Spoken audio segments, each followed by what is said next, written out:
Us sona aquesta cançó? És un tema molt conegut. El cant dels ocells interpretat per Pau Casals. Avui us volem parlar d'aquest músic català nascut al Vendrell perquè aquesta setmana es compleixen 40 anys d'un moment històric i emotiu. La Núria ens ho explica. Aplaudiments i més aplaudiments.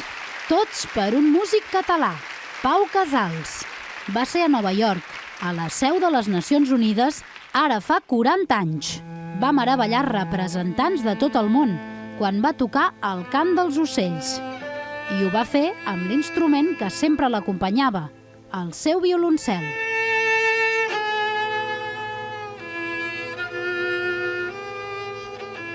Aquell mateix dia també va dir això. I am a Catalan. En una època, la dictadura de Franco, en què gairebé ningú s'atrevia a dir-ho.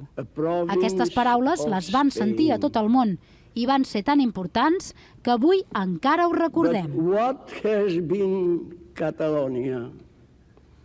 Catalonia has been the greatest nation in the world. Per conèixer la vida d'en Pau Casals i sobretot per saber com va aprendre a estimar la música, farem servir aquest llibre escrit per Albert Gomí i il·lustrat per Pilarín Vallès. Marxem cap al Vendrell. Aquí va néixer en Pau Casals fa gairebé 150 anys. Un bon dia van arribar al Vendrell uns pallassos i un d'ells tocava una mena d'escombra que s'assemblava a un violoncel. I ai, en Pau, que no n'havia vist ni sentit mai cap, se'n va enamorar.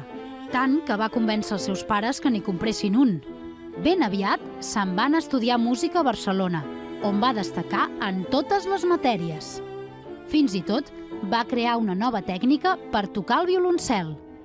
Amb els anys es va convertir en el millor violoncel·lista del món i va arribar a fer concerts per tots els continents.